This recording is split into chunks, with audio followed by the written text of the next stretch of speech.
Oh, what's happening, everybody? Welcome back to another episode of Dr. Movie, the podcast on wheels. Kind of like Meals on Wheels, but it's a podcast.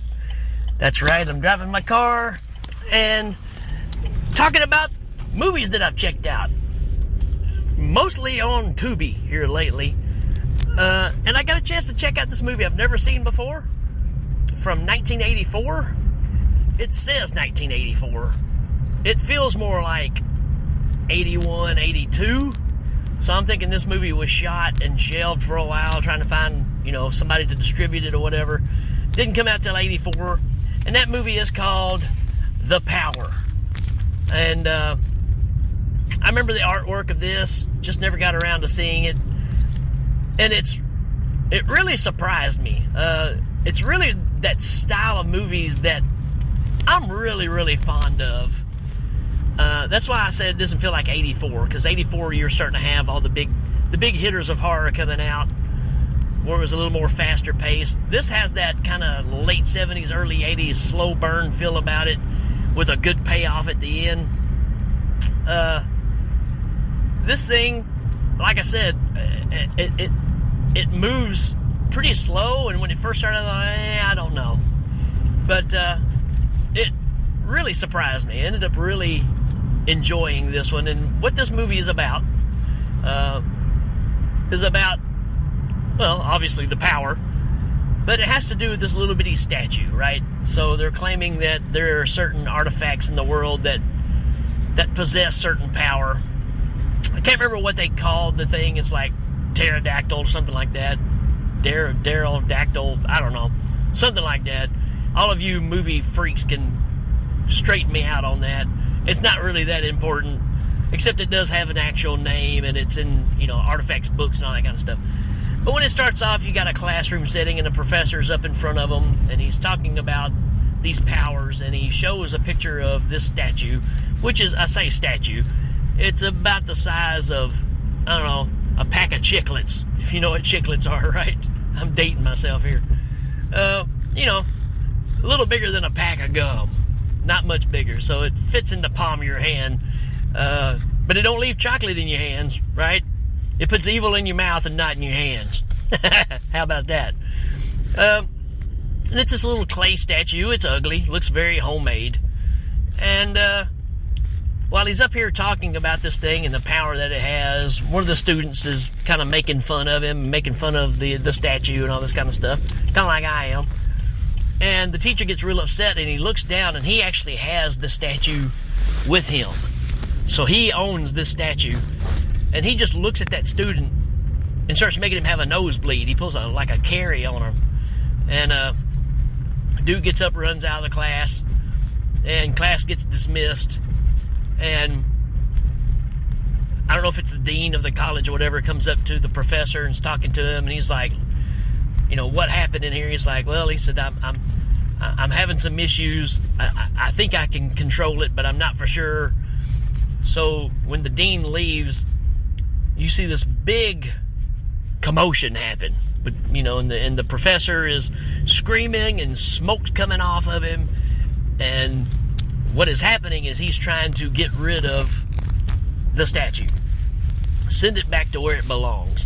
The only problem is it doesn't go peacefully. So it ends up picking the dude up and has him floating in the air for quite a while and slams him on like a flagpole and, right through him, impales him on it.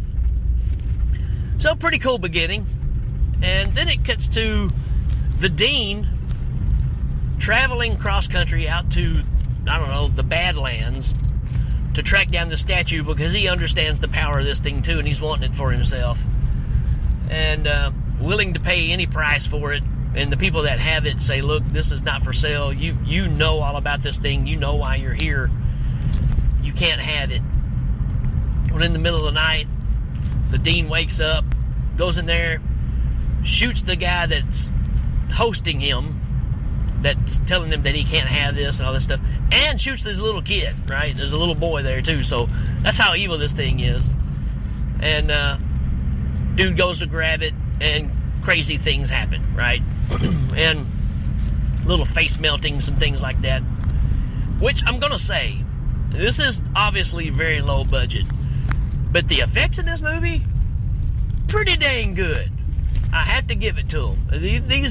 These really surprised me how well that they worked. Then it flashes to, I don't know, a few years later. There's a teen boy, and he's hanging out with his friends at school, and there's this girl saying, hey, tonight at midnight we're going to get together, and we're going to do this little seance. Bring whatever with you that you feel like is a protector, right?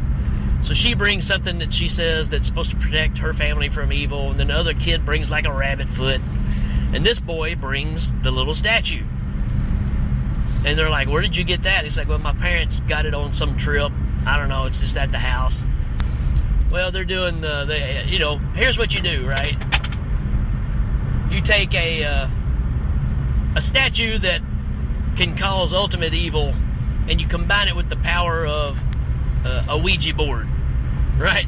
So these kids are doing this seance thing with a Ouija board, and it says, is there anything you would like to tell us, something from the afterworld? And it just says, go, like get out of there. And then this fixture that's hanging up, also like a light fixture or whatever, starts falling down, and they get scared and run out. Security guard goes in there looking around, see what's happening, and the evil is obviously still in that room, and it ends up knocking the security guard off by dropping a big concrete cinder block on his head. And again, it looks really good. And so now the story is, they're wanting to tell the local newspaper that they were there doing this little seance thing, and they know that this evil is what caused the death of this security guard.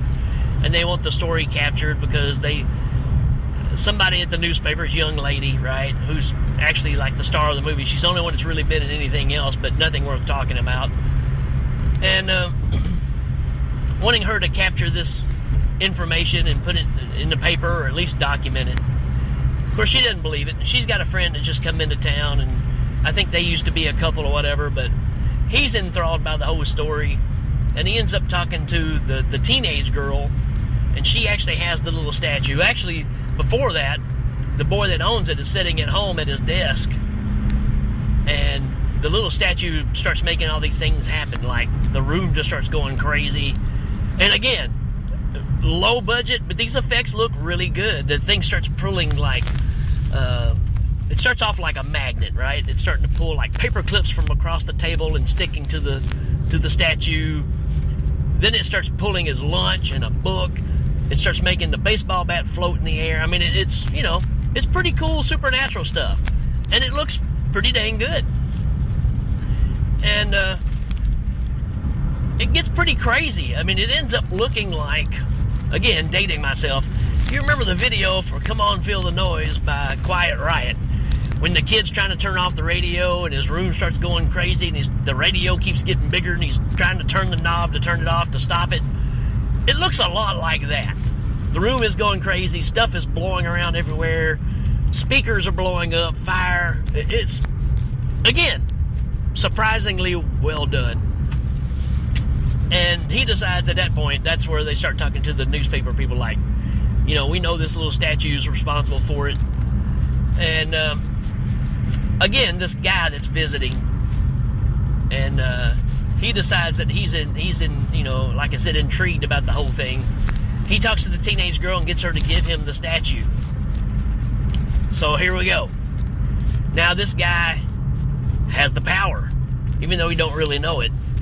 But when you get the power, and you can do a lot of crazy stuff. You got superhuman strength. You're very violent. You're very paranoid because you think everybody's trying to take the power from you. But the way this thing works is, you think you need the power, but really the statue needs you to make the powers and everything happen. That's the force of evil. So you kind of get this battle going on for a while. The girl, the newspaper lady, she doesn't buy into all this, and she's at home one night.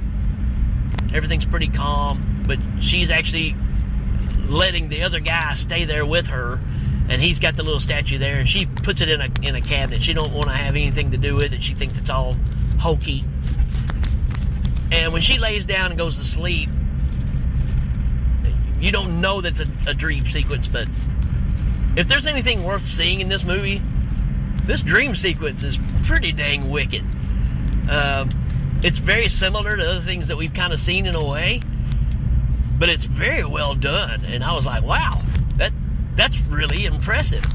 So, if anything, check this movie out for the dream sequence that's in it. I was really impressed with it, especially for the time frame of this.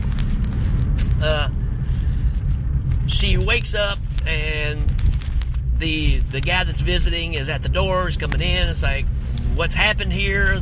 The room is a total wreck. I mean, it is like demolished, like somebody's come in there and just ransacked the place. Come to find out, the doors were locked, nobody came in. And that's the point he's trying to make to her, is nobody came in, nobody robbed you, there's nothing missing. It's just all in shambles everywhere. So he's leaning towards this statue, right, doing this. Well, as the story goes on, he starts messing with the little statue, and obviously he gets the power, right? Which leads to a lot of destruction.